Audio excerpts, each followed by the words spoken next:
Welcome everyone. For those of you who don't know me, I'm Marc-André Pigeon, or Marc-André Pigeon, and I'm the director of the Canadian Centre for the Study of Co-operatives and an assistant professor at the John Chichoyama Graduate School of Public Policy at the University of Saskatchewan. So today's talk is a bit of a milestone. Brings us to the conclusion of our fifth season. 5 years we've been doing these co-op conversations, and it's something that got off the ground thanks to a suggestion from Annette Revette, Chief Transformation Officer at Connexus Credit Union, longtime member of our advisory council. And she saw this as a way of connecting people in the cooperative sector and beyond informally to gather, learn, and connect. And this was during the COVID pandemic, of course. 5 years later, we still see really strong attendance, at least 50 to 100 people registering for every monthly conversation. Attendance is usually about half of that. And I just want to thank all of you who have been able to attend in the past and hopefully in the future. As long as people are still interested, we're going to keep doing these things. So after today's talk, we're going to take a bit of a break and return for another season starting in September. Now, it's my pleasure to introduce our speaker today, Marica Vazquez Tagliero. I met Marica last fall at a table de concertation, a workshop kind of thing that was organized by CCSC, the Quebec organization that kind of advocates on behalf of cooperatives in the province of Quebec. And their goal was to build a bit of a united front amongst Quebec's burgeoning environmental co-ops. And when Marica spoke, I was immediately seized. I mean, what is this fascinating group that is organized as a cooperative of people who pick garbage or pick waste, sorry. And then just her presence at that meeting was really powerful. So we only had a bit of time to connect, and I wanted to know more. And so we invited her to here today to share a little bit more about her organization. I've since learned from Stan's done some sleuthing here in preparation for this meeting that Marica has worked for over 20 years in the community and environmental sectors in Quebec and abroad. In fact, from 2004 to 2011, she worked as a recycling project manager at Eco-Quartier Peter McGill, where she co-created and coordinated the collection of refundables in business buildings downtown Montreal, in buildings from downtown Montreal with a waste picker named Marina.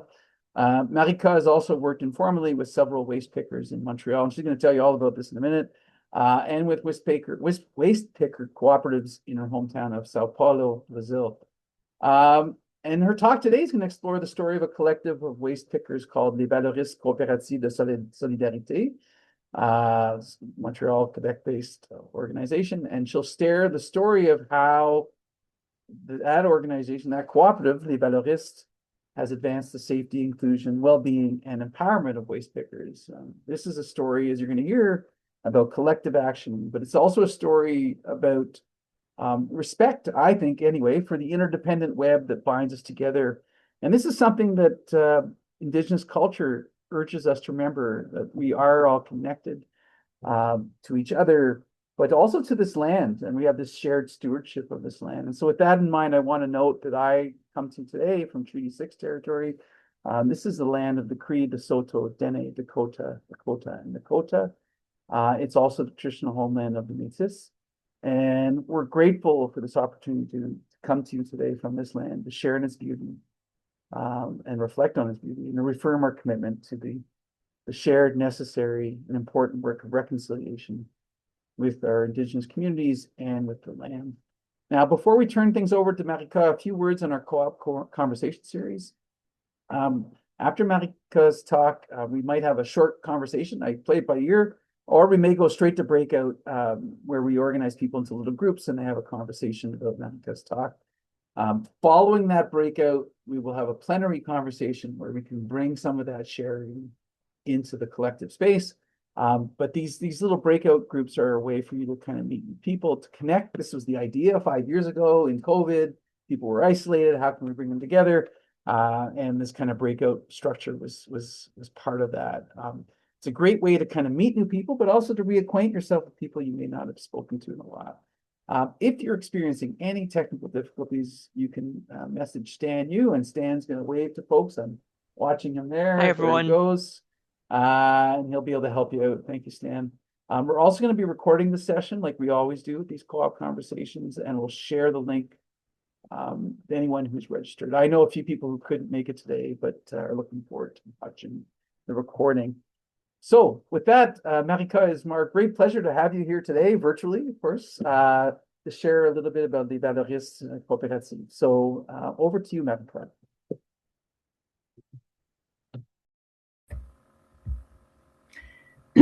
Well, thank you for receiving us. I'm super happy to be here too and share our experience in Quebec with waste pickers. I will be using the word waste picker valoriste interchangeably because they mean the same thing, basically. I am a co-founder and I'm also co-director of Les Valoristes Coopérative de Solidarité. Here in Quebec, we have 5 types of cooperatives that I know every province has a way of dealing with cooperatives, and here we have 5 types. We are a solidarity cooperative. So basically we can have we have members that are workers, that are users, and that are support members.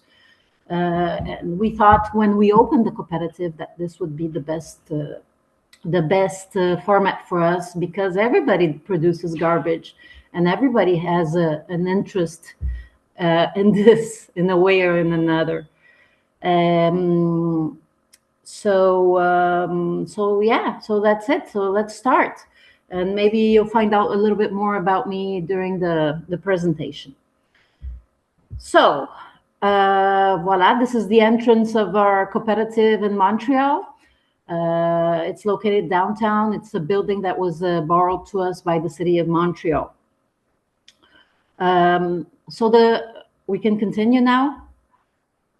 Okay, who are the Valoristes? As I said, Valoristes, they are also known as waste pickers. They could be known here as récupérateur, or the street language would be ramasseur.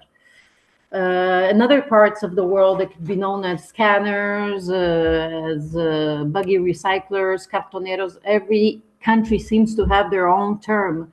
Here in Montreal, we decided to use this one, which is a term coming actually from Europe, for people who work in centers that are doing recycling, reusing, etc.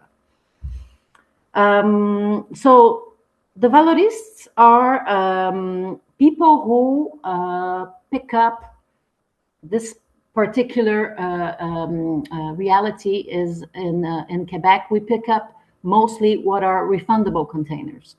That also happens in other parts of Canada. This is what waste pickers will pick up most because it's what has the most value, and in many parts of Europe. Other countries will have different things that they will pick up. It depends on the market value. In Quebec, we have done a study. We have actually done 2 studies about the participants that come to our depot, and we are located downtown. It doesn't reflect the whole island of Montreal. I think if you go a little bit more north, you're going to see more women, more people from different cultures that pick up. But downtown, this is how it looks like. Most of the waste pickers here, they're males. They have an important amount of education. Important fact as well is that even though people here, at least, they say waste pickers are homeless people, and as a matter of fact, that's not the case, especially for waste picking, for those that pay for their necessary needs, like rent. So in this study, we found out that many of these waste pickers, 3 out of 5 approximately, they were not homeless because they were able to complement their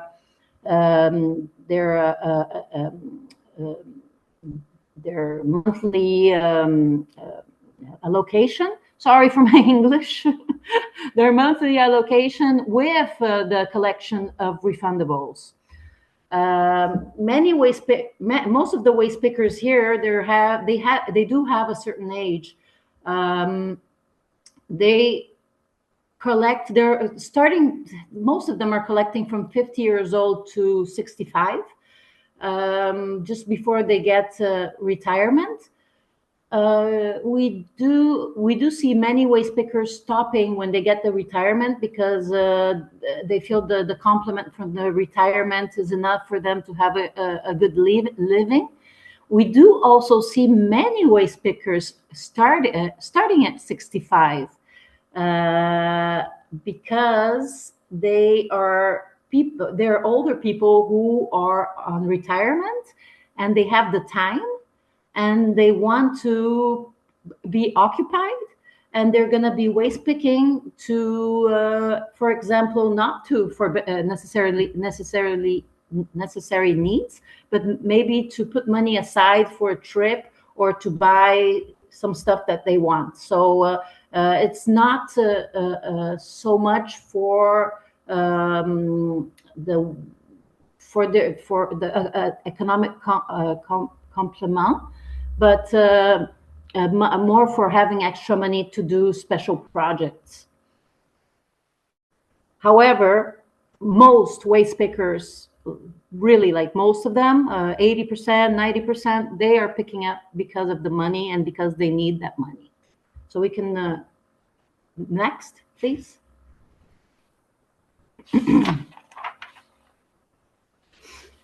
Okay, so Coop Les Valoristes, how did we start?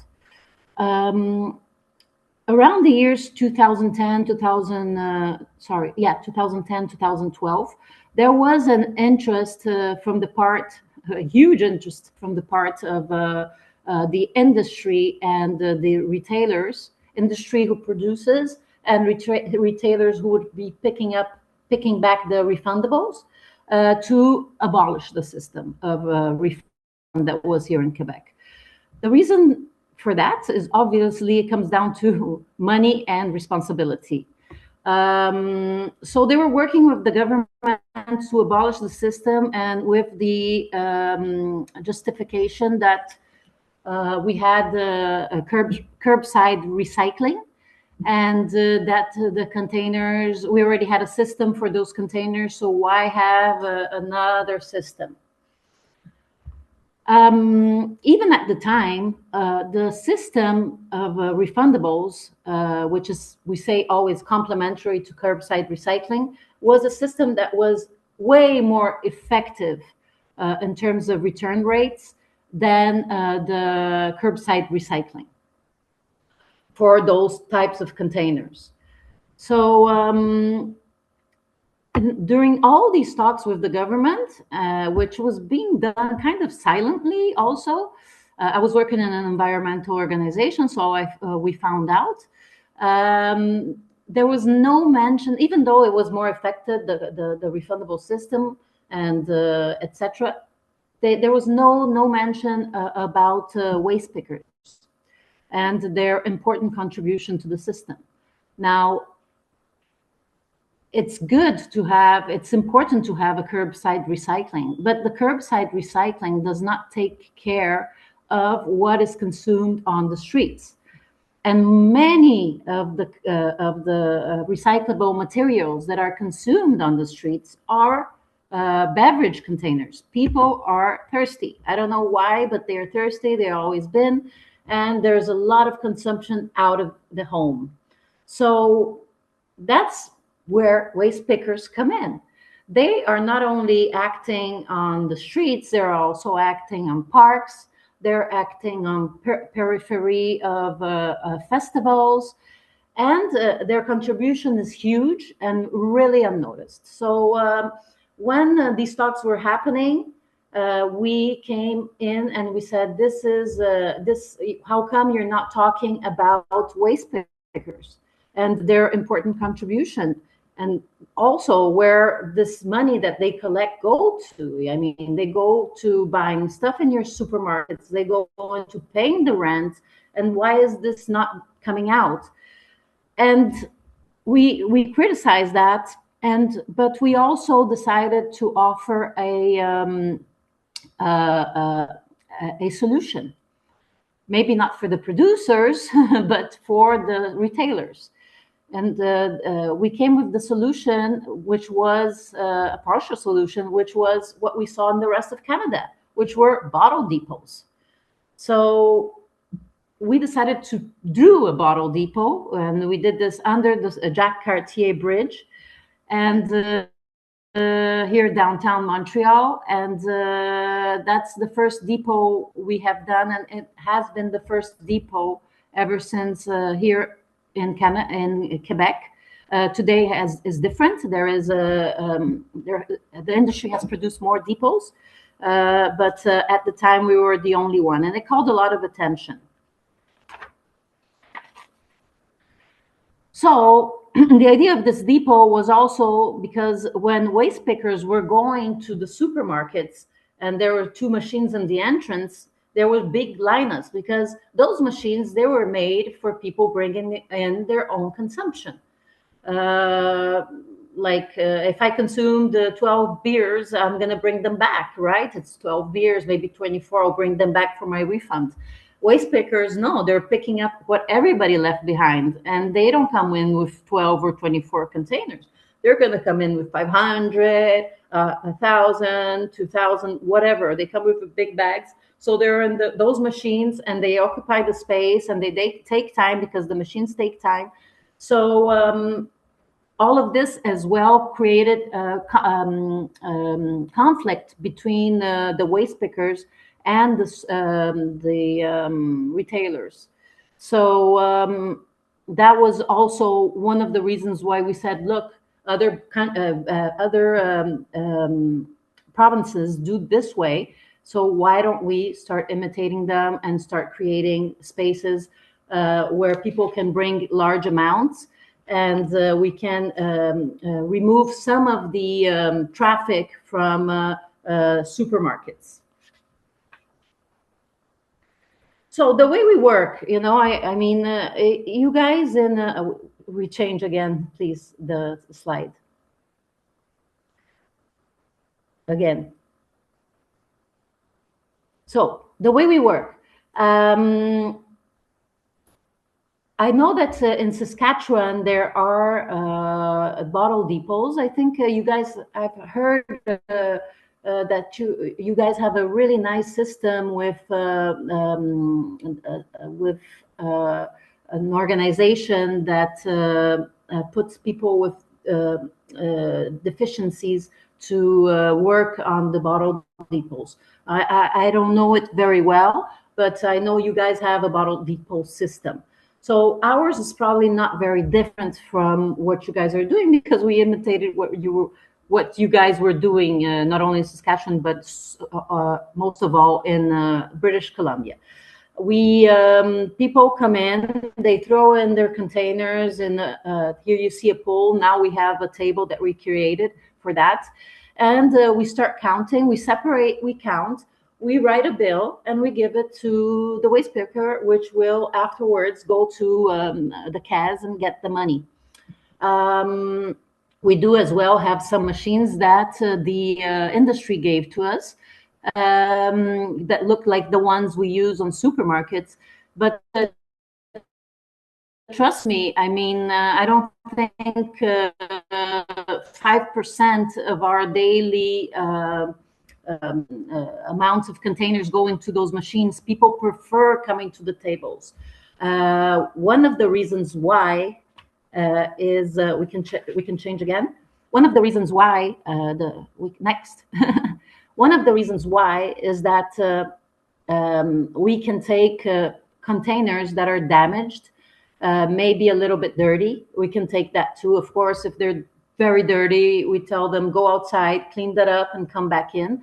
But very damaged containers, and this makes a big difference for the Valoristes, because before, and even today with the system that exists, if a can fell on the street and a car passed on top of it, even though there was a 10-cent deposit paid on it, nobody could get it refunded. we couldn't get it refunded because the machines that are in the system cannot read the container. So that brings more opportunities for waste pickers. Now we can pick up those cans and bring them to the depot. It also creates a much cleaner city, right? As well as, say, a water bottle, if it doesn't have its a tag on the little plastic with the code, if that went out, people cannot get refunded for it. In our depot, with our manual sorting, we can do that because we can see that it is a water bottle. So we can refund people. So it creates more opportunities. And something else that I always say here is that having a crushed container by a machine, as most of the system is good for the transportation of the cans to the conditioning and recycling centers. It's very good because it occupies less space in the truck. But it is also important for the waste pickers to crush their containers, because if not, they are with a balloon of containers that they cannot crush, and they cannot get another one because they don't have space, because they're full of air. And if they don't do it like that, the machine won't take it. So crushing the containers is important for the industry, and they do it with their machines, but it's also important for the waste pickers to transport more containers before they go and sell it. We change, please. Okay, so as I said, when we started the depot, they wanted to abolish the system. So at that point, many organizations, maybe a handful, were contesting what was going on. Most of them were environmental organizations. We were the only organization representing waste pickers. And by the way, when we started talking about that, people were like, "What are you talking about?" And I was like, "Oh my God, I have arrived here at the time, 20 years ago, and from Brazil. And when I got here, I was like, there's waste pickers here too." But people didn't like click that there was a community, a force, an army of people picking up containers on the street. Why is that?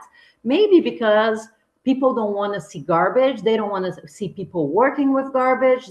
Maybe it's that, I don't know. But we had a big story of trying to sensitize people about this reality that was there and we didn't create. And it kind of shocked me in the beginning, because I was like, my God, am I crazy or what? So at the time they wanted to abolish the system. So these 10 groups, environmental groups, were contesting it. And so after 1 or 2 years, they didn't talk anymore about abolishing the system. But these groups, including us, we were pushing to have the system reformed, right? Because when they wanted to abolish the system, about half of the beverage containers were refundable at that time. So we were like, this makes no sense. We should refund all containers. So it's even simpler for everybody to know it's a beverage container, it's refundable, and for the system, and even for the environment, and for the waste pickers, most of all. So it took a long time. It was a lot of it was a big combat to get this to happen. A lot of work.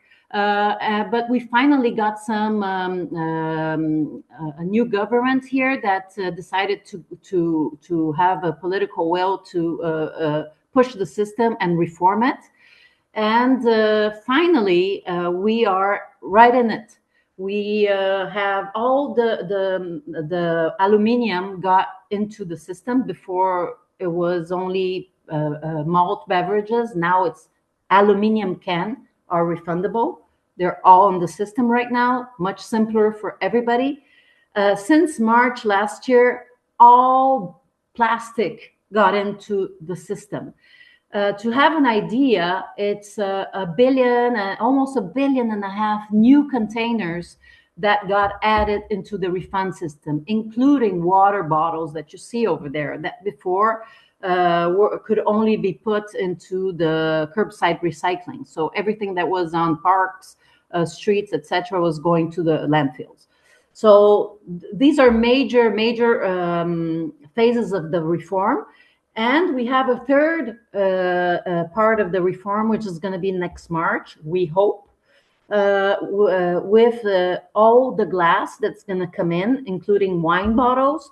And we're going to have the Tetra Pak, the carton containers. They're going to be included in the system as well. So all beverage containers will be refundable in Quebec at that time. Today, what happens is that when the government decided to redo the law of the refund system, which is a great thing, they went into the extended producers' responsibility, and which is not a bad thing in itself. It's great. But they give all the power to the industry to do the system and to, well, there is a legislation, but they are the ones responsible at 100% for the system. And what we're seeing today is that they are creating centers that are very, very technological. So again, we are with those machines, which are much better than the ones in the supermarkets. They say you can put so many at a minute, but obviously your hand doesn't go that fast. So, but still, I mean, it's a good. We have augmented the system to the containers. We have augmented the price, and now we have specialized places. But these places are still not taking into consideration the way they should. So the question of exclusion is still there. Waste pickers that are picking 2,000 containers, that they have to pass 2,000 containers in a machine like that is a lot of work, and also creates lineups. So the system is we're not that happy with that system. We believe the technology is very important, fundamental in the system, but we need variety and we need hand sorting as well. The hand sorting is important for the Valoristes because, we can take damaged containers, we can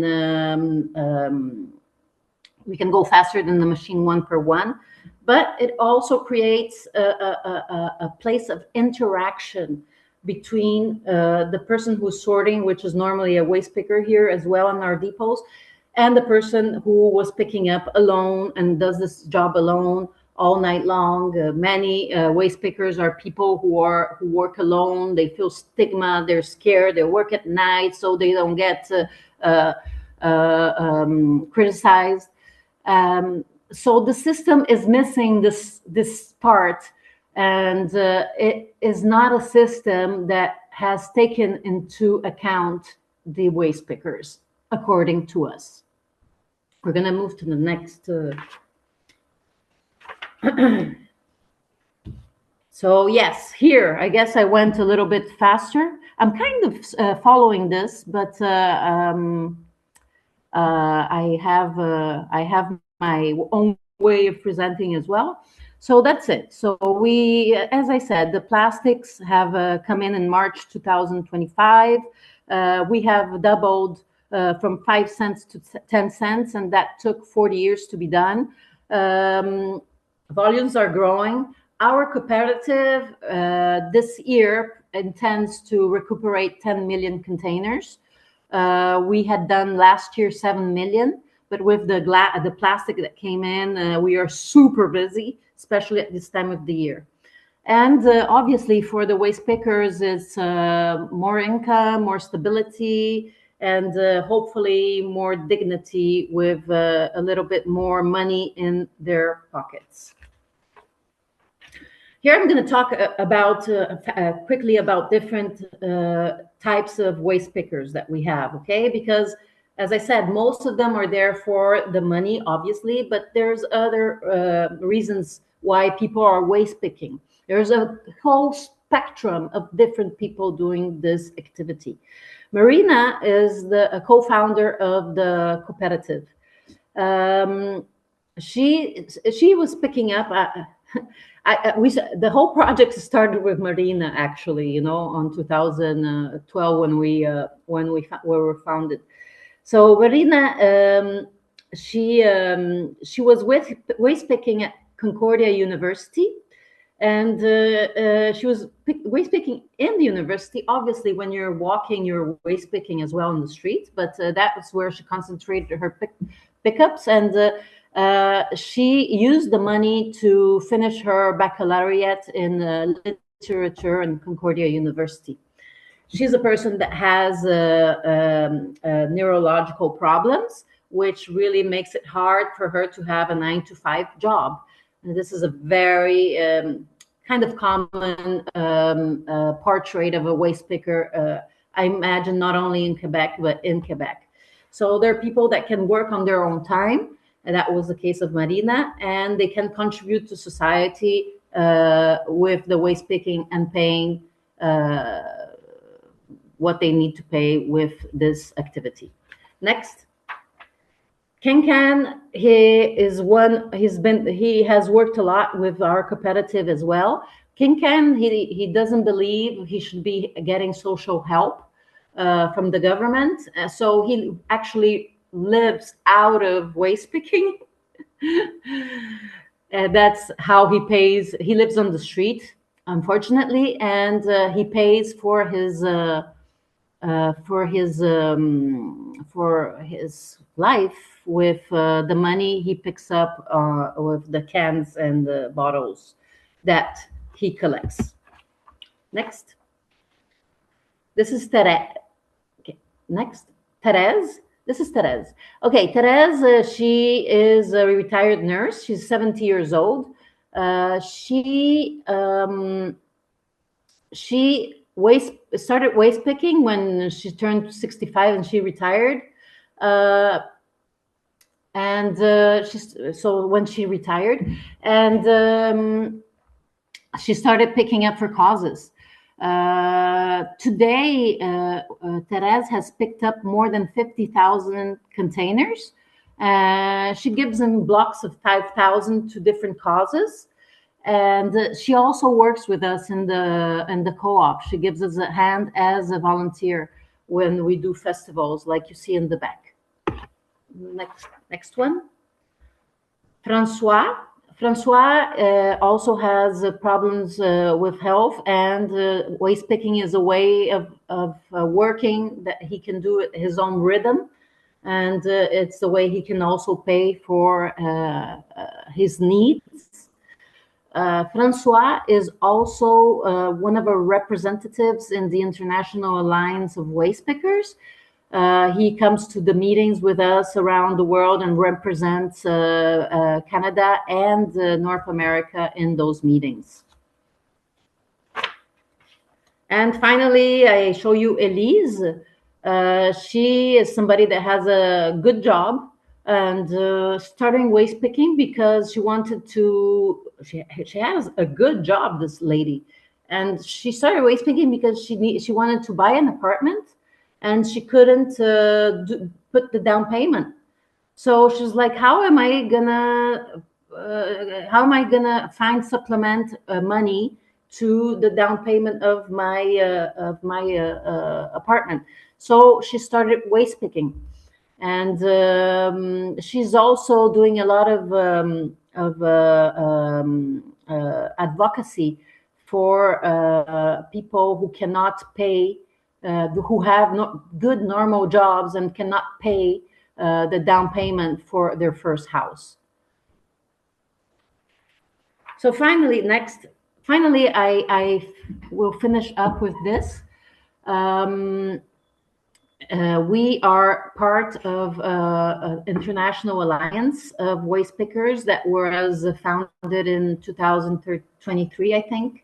And we are also part of the North America, the Alliance of, North American Alliance of Waste Pickers.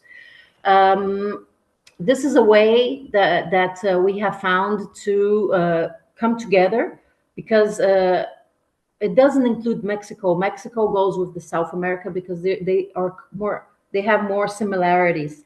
It includes United States and Canada, and so we come together and we try to advocacy for the right, the need, the vision, the vision of waste pickers, that they exist, and that we have an important place on the waste management systems of North America.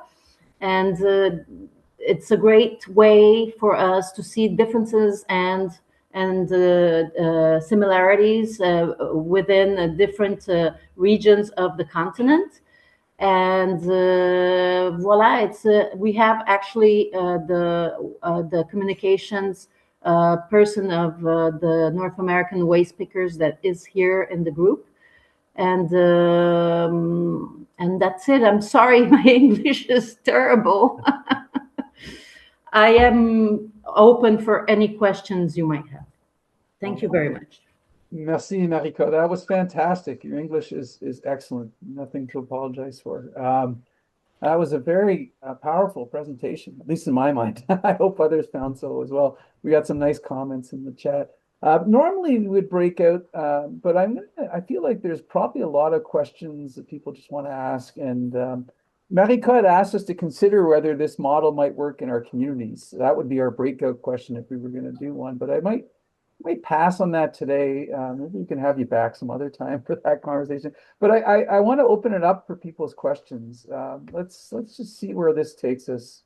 Dion has a question. Go ahead. Hi, Marica. That was a beautiful presentation. Thank you so much for sharing it. I was wondering if you could tell us a little bit more about how the co-op is structured, how it's structured and governed, who technically owns it, who gets to vote and create the board, that kind of thing. That would be helpful.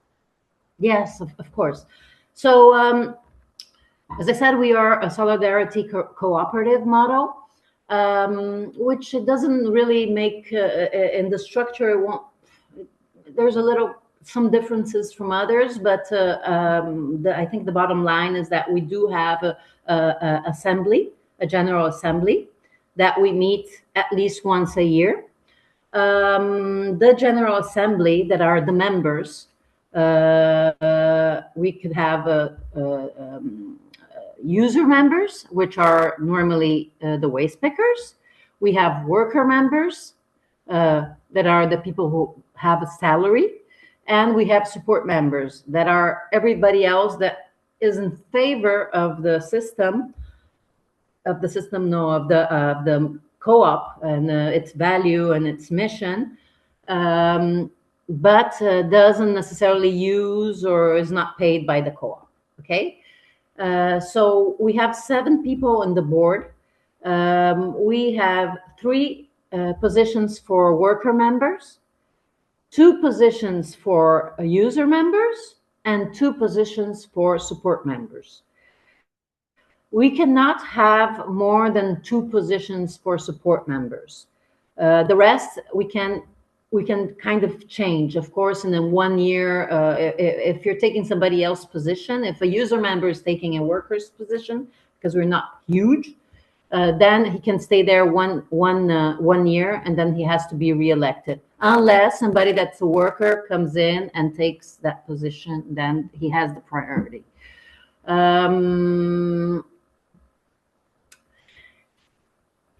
2 of our members in the board of directors, worker members, they are working at the depot. So we are in constant exchange with our members that use the co-op.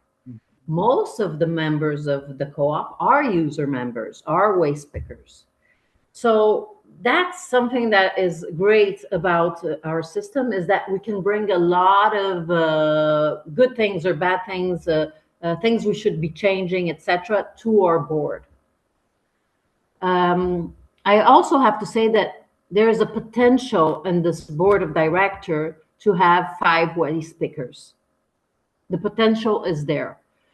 Today, we have 2 waste pickers that are in the board of directors.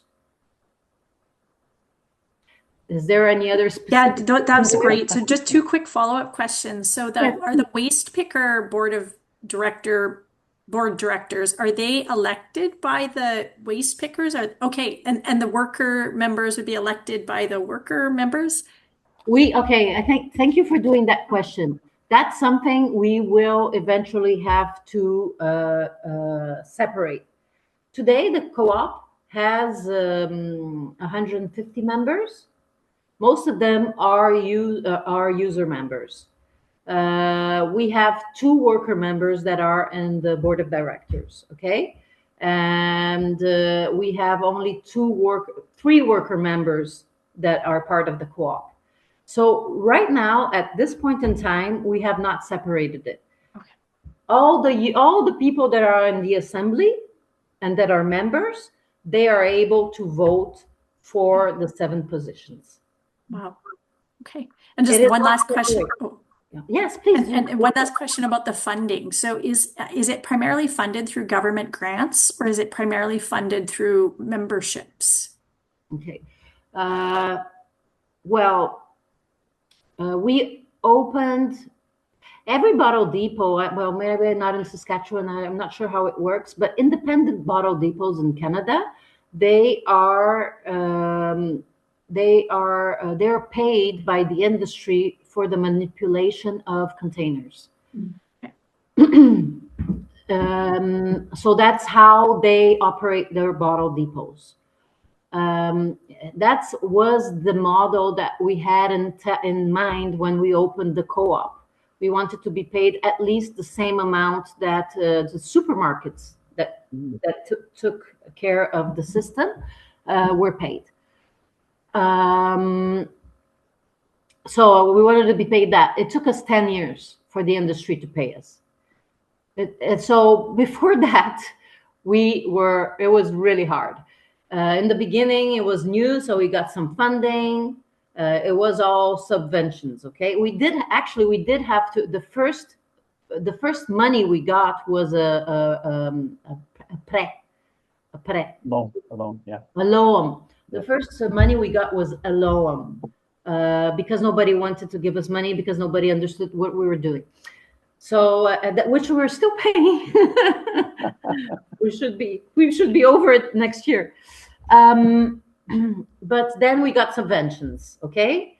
At the same time, we started a service on the side that was collection on businesses. So we were making a little bit of money out of that, but it was like 10% of our everything we had. So it was obviously not enough. Finally, after 10 years, because we went into the media, when all the systems started to be reformed, we came out in the media. It was the time, and we exposed the absurd we lived with the industry. Because, I mean, if the containers didn't come to us, they were going to the supermarkets that didn't want to take them. So finally, they started paying us the same thing as the industry. So today, 2 years later, we do not pay rent at this point, but that's going to change. We are about 65-70% with no rent, autonomous, with the money that we receive for our work from the industry, which, by the way, is the worst one in Canada. No independent bottle depot lives out of this. They start at 4 cents, and we are on 2.5 cents per container. Well, Dion asked all my questions on governance, so I'm going to have to find something else to ask. But I do have want to open it up because I can ask my questions anytime. Anyone else want to throw in their hat into the ring here and ask a question? Can I ask one? Sorry, yeah, go ahead, Dave. Go ahead, Dave. I joined late. My name is Dave Saunders. I'm president and co-founder of Newfound Sand Glass Recycling Cooperative in Newfoundland, Labrador. Oh, wow. Okay. So your model is and your struggle, what you just said is I can relate. If I could write a book, I would, but I can't. Me Um, too. has extended producer responsibility come to your jurisdiction yet with circular materials or anything like that? And if it has, are you able to tap into that framework? Like a large part of the problem we have is a credibility issue, where we're to like our province is spending a ridiculous amount of money on this current process, and we're not even talking about new money. We're talking about just give us that, and we'll stabilize your system. But cooperatives are a challenge. So with us, we're trying to extended producer responsibility isn't in Newfoundland yet.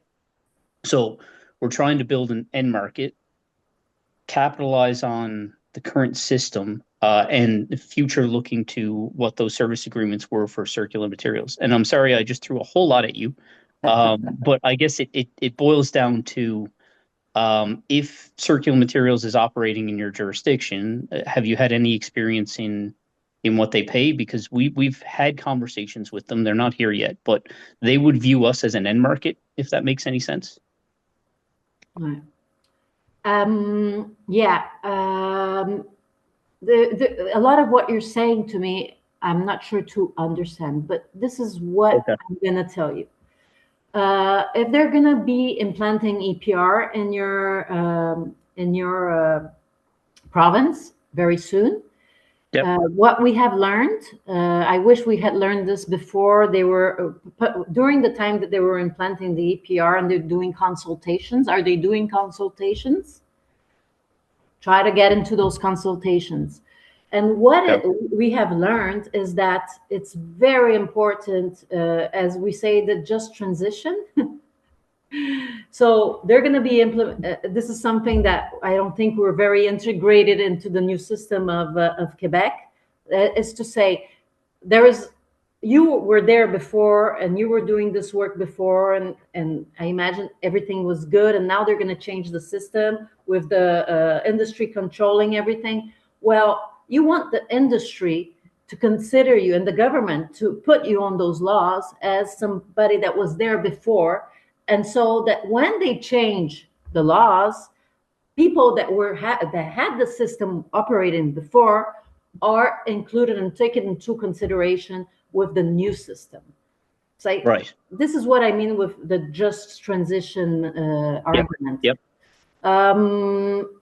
In our case, when we were doing the consultations, we were the only ones. So we were like, we want social enterprises to be included in the bylaw, and that we have the right to operate systems, right? And they did actually include the social enterprises, but it's not like an obligation, but it is in the bylaw. The industry has to include us, but it's kind of doesn't matter. It's not specific how. So they have to deploy their system, and nobody's yet included in it. And us that have been there have, like, it's as if we didn't exist, now that the new system is there. And this new system, as I said, is not taking into consideration one of the populations that mostly uses the system, which are the waste pickers. So anyway, I don't know, I probably do not answer your question, but what I would suggest to you is to try to with other organizations that have been doing the work before they implement the EPR, try to get into those consultations and try to make sure that you are integrated into the new system in a way or in another. No, so you did. You answered my question very, very well, even though I fragmented into like 8 different places. So thank you. Thank you very much. Don't let that go. You have to be on those consultations, and if the more of you are there, the better it is. I love it. I love it. Dave, can I ask you a favor? Because I think you and Marica are speaking a specialized language that the rest of us don't know. So when you, maybe in chat, I could ask you just to write out what you mean by extended producer responsibility, circular materials and end market. Those are three concepts that you put in your question that I don't know, but I Right. want to, if you can put them in chat, because I want to get other questions on the board. If you don't mind, I'm going to impose on you a little bit, but just to help everyone understand where you're coming from, that would be helpful. Yeah. If you don't mind. Thank you, Dave. That was a great question, though. I love it. And Marica, brilliant answer. So much me here. Leslie, I see your hand up. Go ahead. Yeah, let me say, Leslie is Oh, okay. our regional communications for North American Alliance of Waste Pickers. I'm super happy she's Fantastic. here. Okay. And she's so bright. Thank you, Marica, and thank you for saving me from introducing myself. I'm wondering, I'm also a former resident of Saskatchewan. I'm wondering if there are people on this call. I know from living in Saskatoon until a few years ago that while Sarcan manages your redemption depots, I think Right. they may even be in the legislation. I'm not sure. You have a super thriving waste picker population there. You see the guys with their bottles and cans and everywhere, right? Because it's such a great and easy redemption center or system. And I'm just wondering if anyone knows if there's been any move to organize or to form any kind of cooperative with those people who are doing that street work. I mean, I'm in Saskatchewan. I don't know of anything. When I met Marica, I'm like, what is this idea? This is a neat idea. I wonder if it could work. I mean, that was my question for Marica was, could this work in a context where there are already depots, right? Like where we have these depots spread throughout the city. Could the co-op model work for the organizing the waste pickers? Or is the depot a vital piece of control in the system that the waste pickers need? But before, Marica, maybe you can answer that question, and then I would invite anyone in Saskatchewan to weigh in on Leslie's question, but I don't think anyone here knows. If they do, they can jump in after Marica answers that question, related question. Well, that's a really good question. So obviously the momentum here for us is because there was no bottle depot. Right. And the way we used to join waste pickers was to do what Ken Liotier, which is a waste picker from British Columbia, that did the first bottle depot, or one of the first bottle depots of British Columbia. And he was a waste picker, and he did it because he was tired of going to the supermarkets and being badly treated. And he could understand supermarkets, but at the same time, he said, I have the right to have the refund for this container. Well, to make it a simple story, he opened the first bottle depot of Vancouver that would collect everything. So for sure, we had the momentum. Now, what waste pickers want the most, I believe, is to be able to sell their containers. I mean, and if you have bottle depots, well, bottle depots want to get containers because they're paid by container. So I'm not sure if there is a momentum, and like we had here, or Ken Liotier had in Vancouver, to start an organization, because it does have to be ground up. You have to be with the waste pickers, and all of you want to do it, and then you get support from other people that know other things, and you go. But there is, for instance, Binner's Project in Vancouver, which is an organization of waste pickers that was created also by Ken Liotier, but after all the bottle depots were open, and he did it before he died, not many years ago. And it's an organization that regroups waste pickers, not as a bottle depot, but as an organization that offers services to different companies, people, festivals. So those are all waste pickers. So they create opportunities, right? They go after opportunities to do something more optimal, and that benefits waste pickers as well with other sources of income. So I'm not sure if a province has bottle depots, if there would be that same momentum, the same need for waste pickers to regroup. Right, and I see Amy in chat. who used to work at Sarcan has provided some information on your question, Leslie, and she doesn't know if there's an opportunity there. I mean, one thing that occurred to me, Marica, that as you were speaking and kind of in response to Leslie's question is my sense of the Sarcan depots in Saskatoon, they're out on the periphery of town, like they're out in the banlieue, and they're far. Like they're not like people, you almost have to have a vehicle to get to them. And I wonder if that might be an opportunity, just that distance piece. I'm also thinking about rural Saskatchewan, where there's not going to be a bottle depot in every town for sure, right? And you're going to have to drive a long way to get to a bottle depot. So maybe there's something there. I see Dion has a hands up. Go ahead. Yeah. I mean, one of the things that strikes me is that, as Marica said, there was an incentive to organize into a co-op to create the bottle depots. But I wonder if there's other sort of incentives for the waste pickers to organize some way to actually improve the conditions of work or the money that they receive. And so, like, kind of almost like more like what a union might do, in that sense, in trying to improve the work, like the conditions of work or that kind of thing. And so I was just actually wondering if, Marica, if actually the co-op does any sort of work or thinking or advocacy around improving the conditions of work for waste pickers, or thinking about how to like increase the money that they could get. I know that sort of takes directly out of the co-op in some ways, the money that the co-op can receive, because there might be a cap, but sort of as a collective to go and advocate for higher prices, you know, and maybe it's just capped by legislation, but maybe it's a lobbying effort or something like that. So I'm wondering if the co-op does any work like that. Absolutely. We have been doing that all the time. It's as I always said to all our members, the reason why we have this co-op, the most important thing is the people we work with and the people we serve. And the reason why we're there is because of that, you know. We, as I said, we were in the parliamentary consultations to talk about waste pickers. When they wanted to abolish the system, we were like screaming, "What is this? What's going on?" We do a lot of advocacy. The positions of operations in the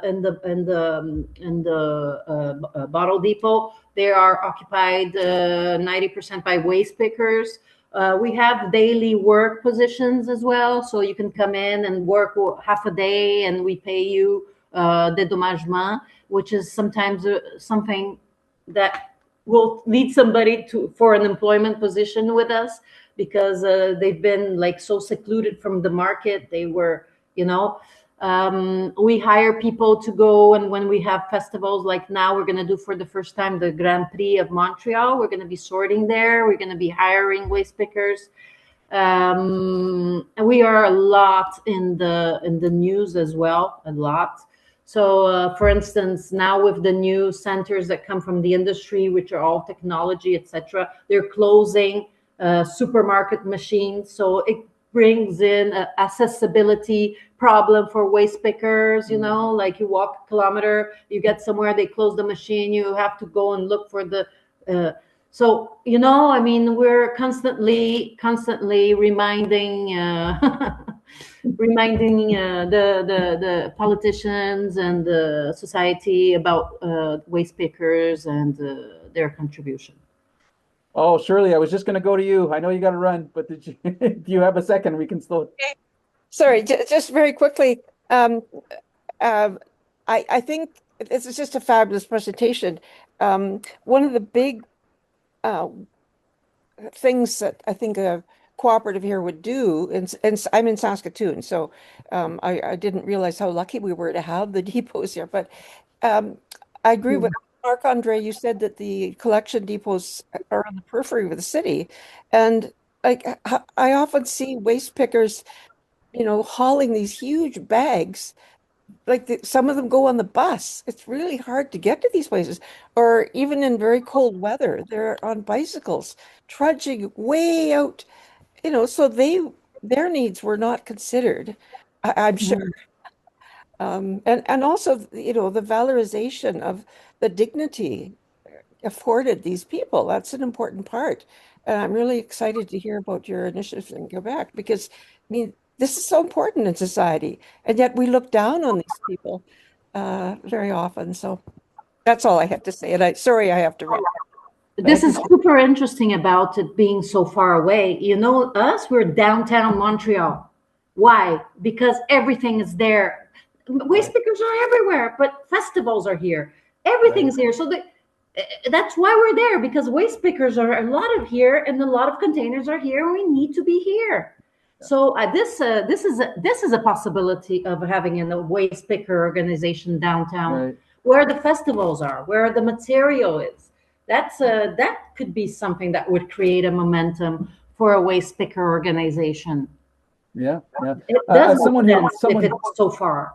My son collects paint cans, and we go to StarCan semi-regularly, but it's easy if you have a vehicle. It's a 10-minute drive, but on a bike or on foot, that's a long way. And so, this is great. It's awful. Yeah. Marica, has to be closer. I think we're at time. I want to express my deep gratitude for your sharing today. This was a wonderful talk. I know people got a lot out of it. There's so much powerful stories and messaging and hope here too, right? And so much gratitude. This brings us to the end of our co-op conversation series for this 2025-26 year. What a great way to end it. Marica, we have to think of how to get you back somehow. But much gratitude. Thank you. Thank you so much for having me. And you can share my email, and I'm available if people have questions, if I can help, whatever. If you guys want to open a waste picker organization, let me know. Merci, Marica. Have a good day, everyone.